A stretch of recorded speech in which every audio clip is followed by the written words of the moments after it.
কারচুপির নির্বাচন হলো, 3টা নির্বাচন। এই 3টা নির্বাচনের একটা সহায়ক ভূমিকা পালন করেছিল তো পুলিশ। জুডিশিয়ারি, নির্বাহী বিভাগ, তারা কেউই তাদের দায়িত্ব পালন করে নাই। তারা দূরে ছিল, চুপচাপ, সত্যি কথা বলে নাই। এর সাথে আমলাতন্ত্র জড়িত আছে, জনপ্রশাসনের। আমলাতন্ত্র তো বিরাট। তাহলে সব দায় পুলিশের উপর আসছে কেন? তাকে দেখা যায় ওই পুরনো সেই যে কবিরা, যত দোষ নন্দ ঘোষ। পুলিশ ছাড়া তো কোনো রাষ্ট্র সমাজ চলতে পারবে না। তাহলে সেই পুলিশকে কেন আমরা জনবান্ধব করতে পারছি? আমাদের ইচ্ছার মধ্যে গন্ডগোল আছে আর কি।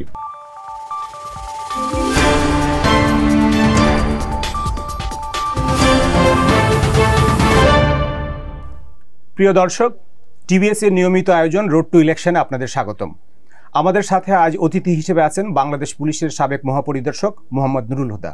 মোহাম্মদ নুরুল হুদা, আপনাকে আমাদের স্টুডিওতে স্বাগতম। আপনি কেমন আছেন? আছি, ভালোই আছি।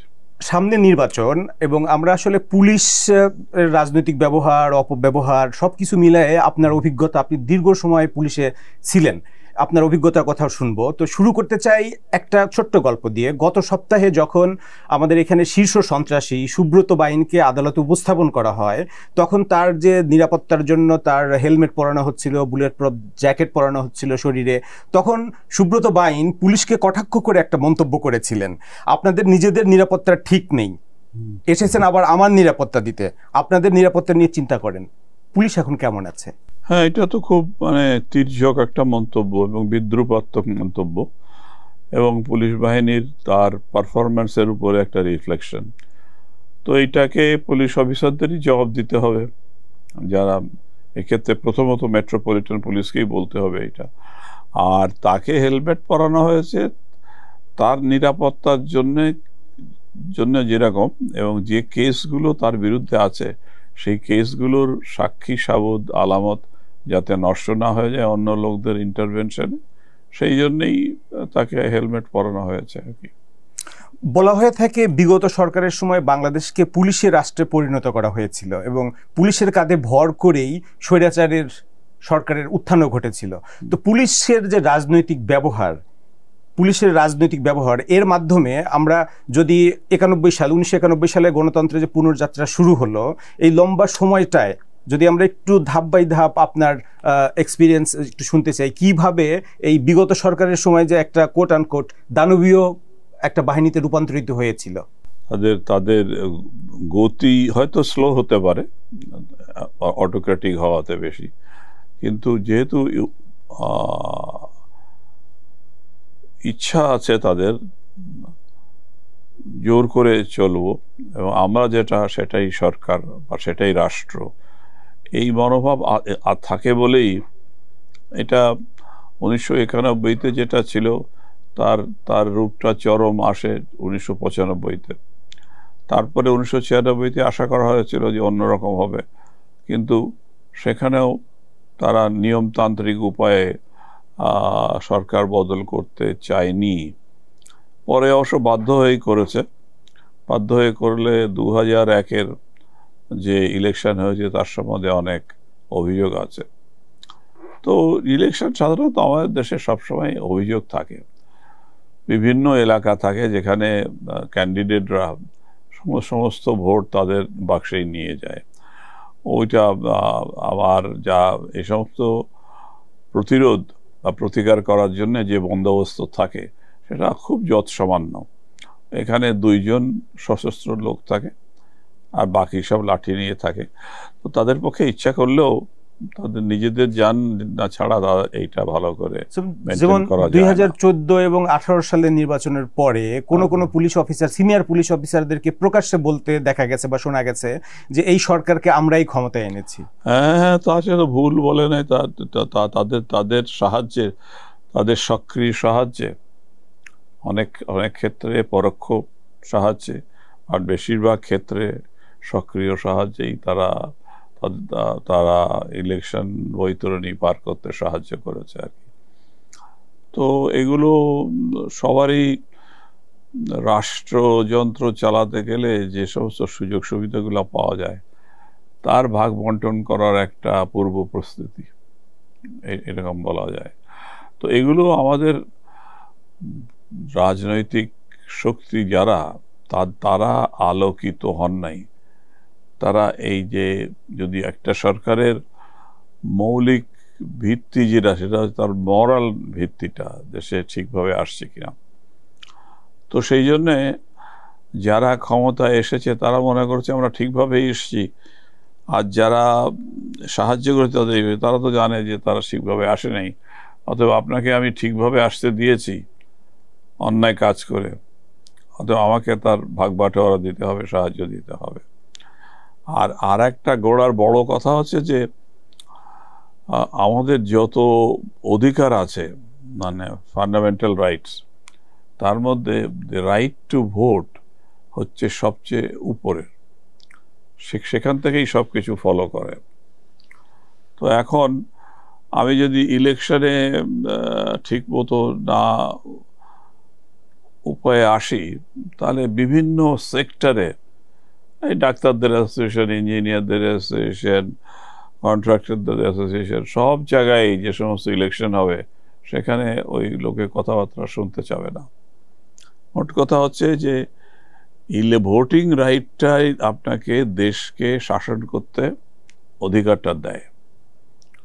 তো ধরেন আপনি হচ্ছেন বাবা, অভিভাবক, তো বাড়ির বাবা যদি চুরি করে তো তখন তো কাউকে ঠিক রাখা যায় না, সন্তানকে ঠিক রাখা যায় না, অন্যদের ঠিক রাখা যায় না।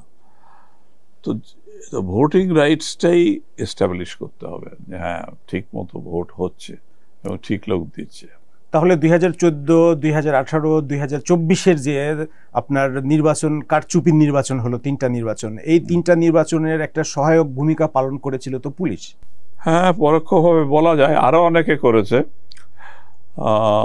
সবচেয়ে বড় ভূমিকা যিনি পালন করেছে উনি তো জেলখানায় আছে, তো ওনাকে জিজ্ঞেস করা দরকার আর কি, সে কি মনে করে।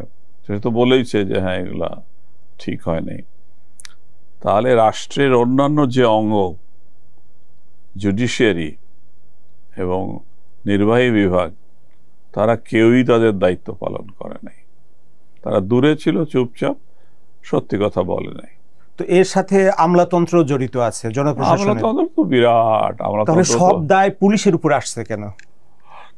তাকে দেখা যায় ওই পুরনো সেই যে কবিরা, যত দোষ নন্দ ঘোষ, তো এখন পুলিশ ওই রকম নন্দ ঘোষের ভূমিকায় আছে আর কি। তাকেই ধরা হবে এইটাই আর কি। তো এই যে নন্দ ঘোষ, যত দোষ নন্দ ঘোষকে সংস্কারের নানান উদ্যোগ নেওয়া হয়েছিল। নন্দ ঘোষের সংস্কারের উদ্যোগ যারা নিয়েছে তাদের উদ্দেশ্য ভালো ছিল না, তারা নামকা ওয়াস্তে এটা দেখিয়েছে। সেটা স্যার অতীতেও প্রায় আপনার হ্যাঁ, বেশিরভাগ সবাই 1902 সাল থেকে, আরো আগে হয়েছে দু একটা পুলিশ কমিশন। 1902 সালে অ্যান্ডারসন কমিটি হয়েছিল একটা, যিনি বেঙ্গলের গভর্নর ছিল। তো ওই অ্যান্ডারসন সাহেবও অনেক সুন্দর সুন্দর কথাবার্তা লিখে গেছে, কি হওয়া উচিত, পুলিশের কি অবস্থা, কি হলে ভালো, কিন্তু এগুলো কোনো কাজে দেয় না। পাকিস্তান আমলেও তো অ্যান্ডারসন নামক কেউ না কেউ কমিশন গঠন করেছে। অ্যান্ডারসন ছিল না, পাকিস্তান আমলে ছিল কর্নেলিয়াস কমিশন ছিল, তারপরে বড় কমিশন যেগুলো ছিল, ছোটখাটো কমিটি নিয়ে আলাপ করে লাভ নেই।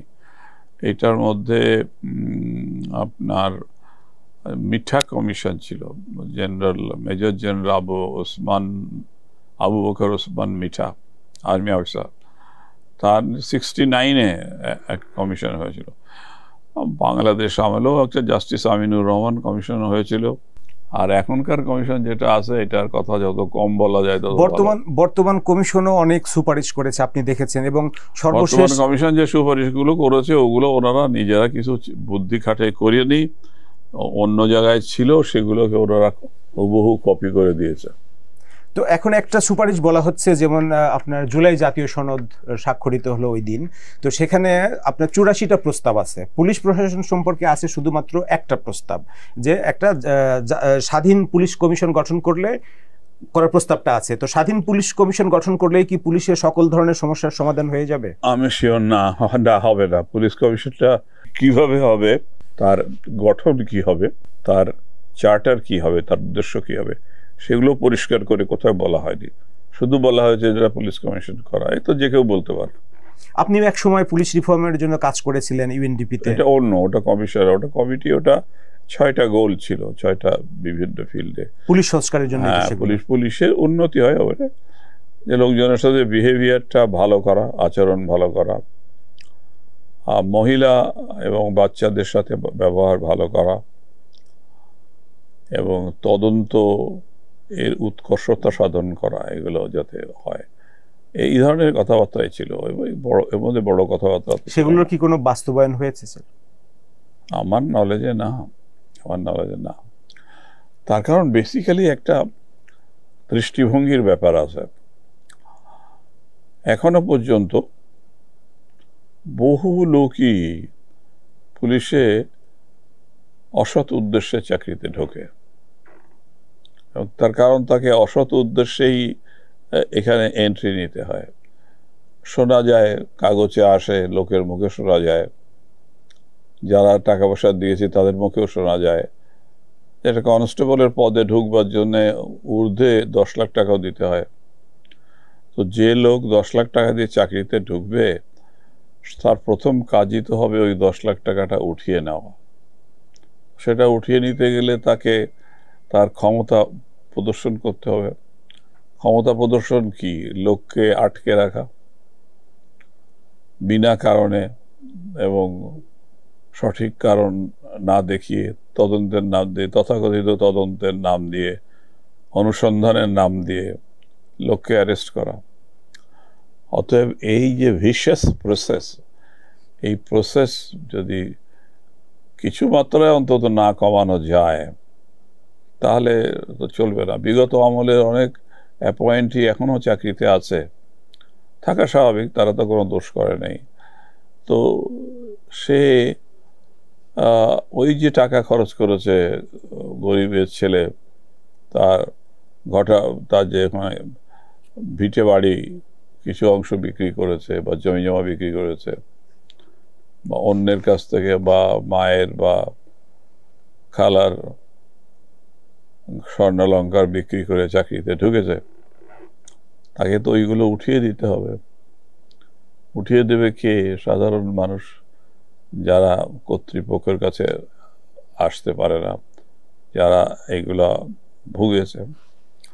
ফলে এইগুলো, এই পুলিশ রিফর্ম বা এই জিনিসগুলো অনেক মৌলিক জিনিস, এটা সমাজের সাথে সম্পর্ক আছে। একটা ঘটনার কথা আপনাকে আমি স্মরণ করিয়ে দিতে চাই। গত বছর 5ই আগস্ট যখন শেখ হাসিনা পদত্যাগ করে দেশ ছেড়ে চলে গেলেন, তারপরে প্রায় 1 সপ্তাহ পুলিশ তার দায়িত্ব থেকে দূরে ছিল, পুলিশকে কোথাও দেখা যায়নি, যে নিরাপত্তাহীনতা একটা বিরাজ করছিল। সেই ঘটনায় কিন্তু আসলে প্রমাণ করে যে পুলিশ আমাদের লাগবেই, পুলিশ ছাড়া তো কোনো রাষ্ট্র সমাজ চলতে পারবে না। তাহলে সেই পুলিশকে কেন আমরা জনবান্ধব করতে পারছি না? আমাদের ইচ্ছার মধ্যে গন্ডগোল আছে আর কি। কিছু কিছু জাতি আছে যারা মানে দলবদ্ধভাবে আত্মহত্যা করার একটা তাদের মধ্যে প্রবণতা আছে। আমার মনে হয় আমাদেরও এই দলবদ্ধভাবে আত্মহত্যা করার একটা প্রবণতা আছে। তাহলে আমরা জানি যে সমস্যাটা কোথায়, সলিউশনটা কোথায় তাও জানি, কিন্তু পারি না করতে। পারবো কি করে? কৃষকের ছেলে যে 5 লাখ টাকা দিয়ে আসছে, তার কাছে তো এই কথাগুলো খুব আপ্তবাক্যের মতো মনে হবে, তার কাছে এগুলোর কোনো সেন্স ক্যারি করে না। এখন যে রাজনৈতিক সংস্কৃতি আছে, বড় রাজনৈতিক দলগুলো কি এখন পুলিশের উপর আধিপত্য বিস্তার করছে? সন্দেহ তো আছেই। অনেক জায়গায় দখল হয়ে যাচ্ছে, যার সম্পত্তি তার হাত থেকে অন্য জায়গায়, বা লিজ দেওয়া যার কাছে আছে, অন্য লিজ গ্রহীতা অন্যর কাছে দিয়ে দিচ্ছে। হচ্ছে কি করে? সেখানে তো পুলিশ নীরব থাকছে, তাদের কাছে কমপ্লেন হচ্ছে। আর যদি কমপ্লেন না হয় তাহলে বুঝতে হবে লোকজন ধরে নিয়েছে যে ওই যারা ক্ষমতায় আসবে তারা যা বলছে সেটাই, পুলিশ বাহিনীর কাছে যে লাভ নেই। তাহলে রাজনৈতিক ব্যবহারের যে আশঙ্কার কথা বলা হচ্ছে, সেই ব্যবহার তো এখনো চলছে এবং চলবে অনেকদিন। সামনে নির্বাচন আসতে যাচ্ছে, নির্বাচন উপলক্ষে যেটা বলা হচ্ছে যে আইন শৃঙ্খলা পরিস্থিতির আরো অবনতি ঘটতে পারে, আশঙ্কা করা হচ্ছে। যখন সবগুলো পলিটিক্যাল পার্টি তার নির্বাচনে পুরা দমে প্রচার কার্যক্রম শুরু করবে, তখন এই ঘটবে বলে মনে হয় না। কিছু কিছু ছিটেঘাটা 2-1 জায়গা তো হবেই, কিন্তু বড় বড় যারা যাদের আশা ভালো, যাদের যাদের সম্ভাবনা ভালো এই নির্বাচন জিতে আসার, তারা গন্ডগোল করবে না। নির্বাচন গন্ডগোল করে একটা ভণ্ডুল করে একটা আন্তর্জাতিক নিন্দা আসুক এবং তারপরে ইলেকশন ভণ্ডুল হোক, এইটা তারা চাইবে না। আমাদের বাংলাদেশ পুলিশের ওয়েবসাইটে আমি ভিজিট করছিলাম, সেখানে রবার্ট পিলের কিছু নীতিমালা, লক্ষ্য উদ্দেশ্যের কথাও বলা হয়। হ্যাঁ, রবার্ট পিল ওই ইংল্যান্ডের মেট্রোপলিটন পুলিশ উনি স্টার্ট করেছিলেন। তো তার যে নীতিমালা, গোল, সেগুলো সম্পর্কে তো আমরা সবাই ওয়াকিবহাল জানি। তো সেগুলোর বাস্তবায়ন কোথাও দেখতে পাই আমরা? বাস্তবায়ন নেই, এই জন্য যে আমরা তাড়াতাড়ি টাকা পয়সা বানাতে চাই, মিথ্যা কথা বলে হলেও, অন্যায় কাজ করে হলেও, বিচার সঠিক না করেও, প্রশাসনিক কাজ ঠিক মতো না করেও, জমি জমা যারটা তাকে না দিয়ে অন্যকে দেওয়া, এগুলো বহুদিন ধরে চলে আসছে। 2001 সালে নির্বাচনের সময় আপনি পুলিশের মহাপরিদর্শক হিসেবে ছিলেন। ওই সময়ে আপনি রাজনৈতিক কোনো প্রভাব, রাজনৈতিক কোনো চাপ, কোনো কিছু ফিল করেছিলেন কিনা, বা পুলিশের রোলটা কেমন ছিল? খুব বড় রকমের না, দুই তরফেই কমপ্লেন ছিল যে আমাদের প্রতি অন্যায় হচ্ছে, কিন্তু আসলে একটা দল ক্ষমতায় থাকলে এটা ইন কোর্স অফ টাইম সে জনপ্রিয়তা তার থাকে না এরকম, তখন তারা এটা মেনে নিতে চায় না। এই জন্যে যে রাজনীতিবিদদের একটা বিরাট বড় অংশ তারা মনে করে রাজনীতি করা একটা চাকরির মতো। রাজনীতি তো চাকরি না, রাজনীতি হচ্ছে একটা সমাজসেবা। আপনি একবার আসবেন, একবার যাবেন, আপনার নিজের একটা স্বতন্ত্র পেশা থাকবে, কিন্তু এখানে অনেকেই আছেন যাদের স্বতন্ত্র কোনো পেশা নাই, রাজনীতি করে খান, অর্থাৎ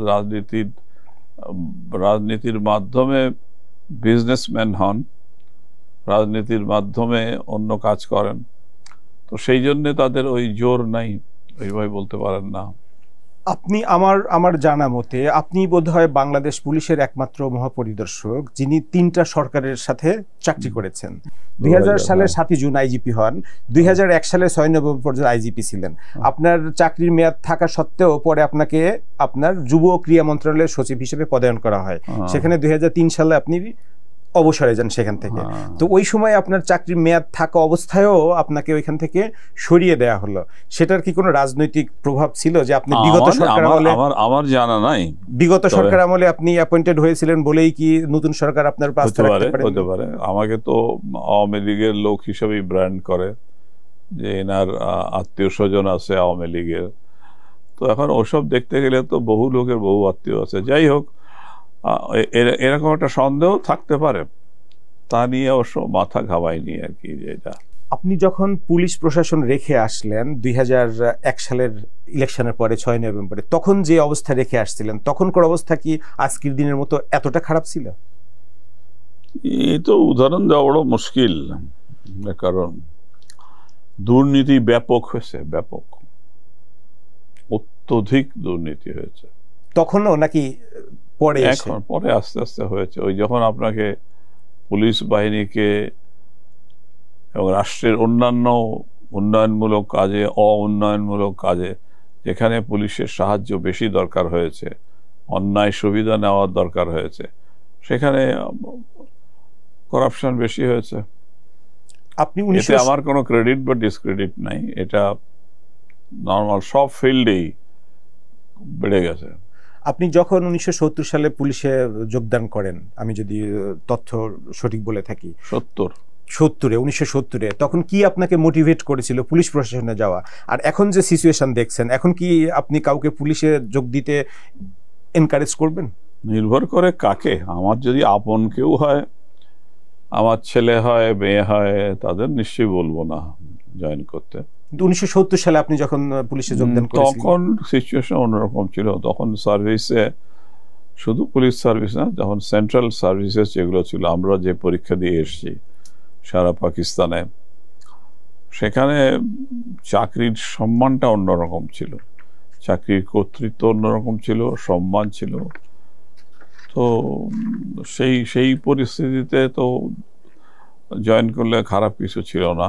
আমি জনসংখ্যা বিষয়ক গবেষণাতে ছিলাম, আমার আমেরিকা শিকাগোতে MS PhD করার অফার ছিল, কিন্তু আমি বাই দ্যাট টাইম রিটেন পরীক্ষা পাশ করেছি, সেই জন্যে আর ভাইবা দিয়ে কি হবে এটা দেখার ইচ্ছা ছিল, সেই জন্য আর দেওয়া হয়নি। তো যাই হোক, আপনাকে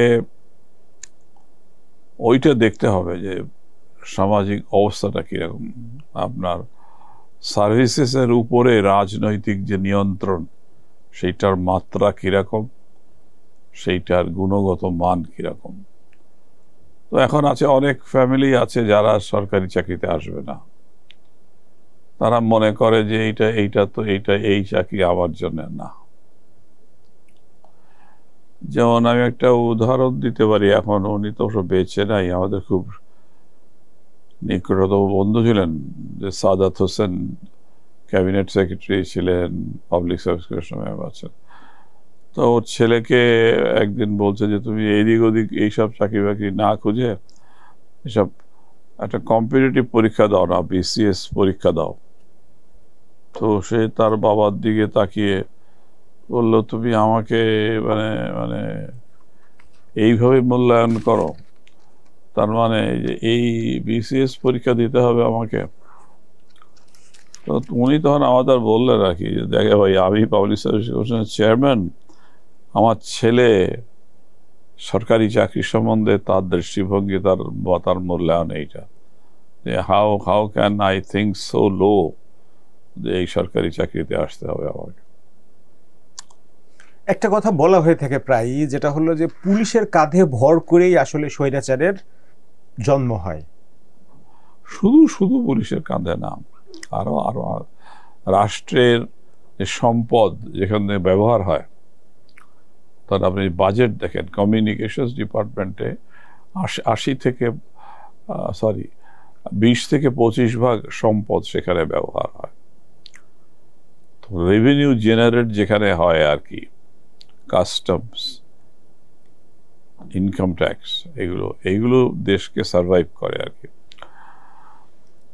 তো এখন সেখানে আপনি যদি অসৎ ব্যক্তিরা ভরে যায় এবং অসৎ উদ্দেশ্য থাকে এবং দেশের সম্পদ বৃদ্ধি না করে ব্যক্তিগত সম্পদ বৃদ্ধি করার প্রবণতা বেশি হয়, তো তখন তো এরকম হবে।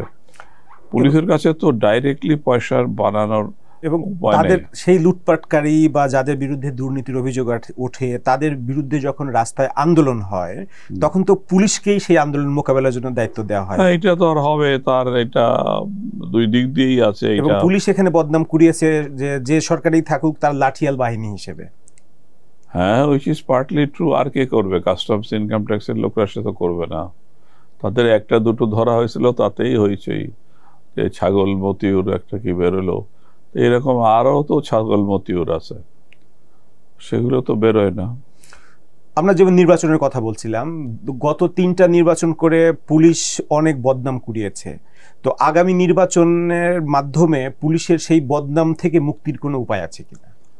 হ্যাঁ, সেই বদনামগুলো কি কি হয়েছে সেগুলো নির্দিষ্ট করে পুলিশ হেডকোয়ার্টার থেকে বলতে হবে যে এইগুলো অত্যন্ত গর্হিত ব্যাপার, অন্যায় ব্যাপার, অনৈতিক ব্যাপার এগুলো, এবং এগুলো শাস্তিযোগ্য অপরাধ, আপনাকে এই থেকে বেরিয়ে আসতে হবে। তেমন কোনো উদ্যোগ কি আমরা দেখতে পাচ্ছি? চেষ্টা হচ্ছে, কতদূর হবে? সব সাকসেস স্টোরিগুলো তো বেশি আসে না, আসে ফেলিওর স্টাডি। কেন, ফেলিওরের গুলোই খুব একটা চমক আছে তার মধ্যে।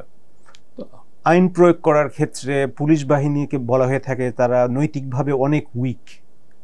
তাহলে সেই নৈতিক মনোবল বাড়ানোর কোনো উদ্যোগ আছে কিনা, বা কি ধরনের উদ্যোগ নেওয়া যেতে পারে?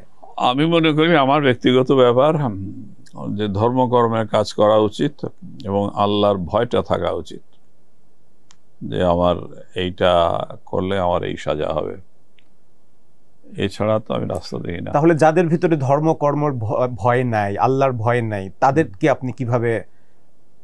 হ্যাঁ, তার আল্লাহর ভয় নাই, কিন্তু সে অনৈতিক কাজ করে না বা ঘুষ খায় না, সে ভালো।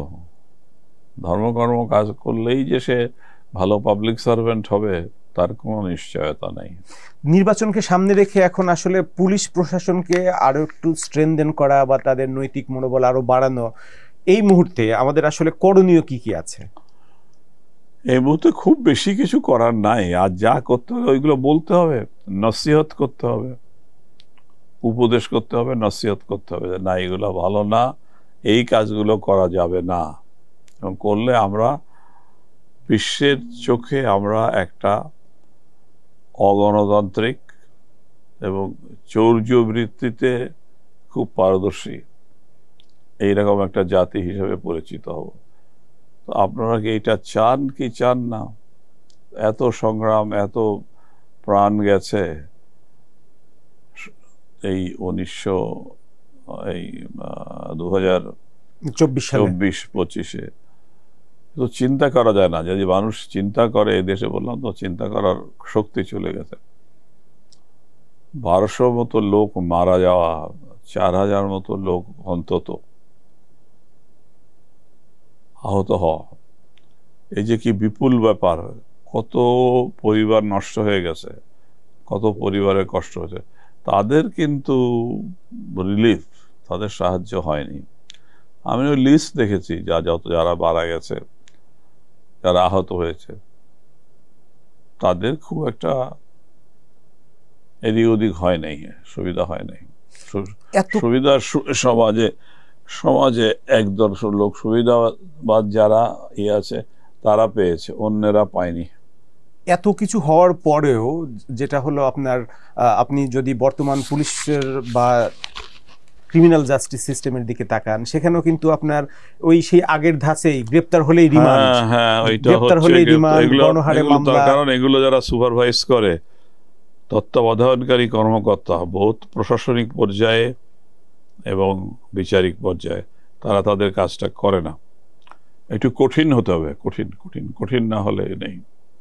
এই যে কাজটা করছে না, কঠিন হতে হবে, কিন্তু দিন শেষে তো বদনামের ভাগিদার সেই পুলিশকেই হতে হচ্ছে। তো এখন কালেকটিভলি তারা সামষ্টিকভাবে তাদের যদি লজ্জাবোধ না হয়, তাহলে আল্লাহই সহায়, আর কেউ নেই। মোহাম্মদ নুরুল হুদা, আমাদের সময় দেওয়ার জন্য আপনাকে অসংখ্য ধন্যবাদ। আপনি ভালো থাকবেন, সুস্থ থাকবেন, নিরাপদ থাকবেন। প্রিয় দর্শক, আজ এ পর্যন্তই। আপনারা ভালো থাকুন, নিরাপদ থাকুন, সুস্থ থাকুন।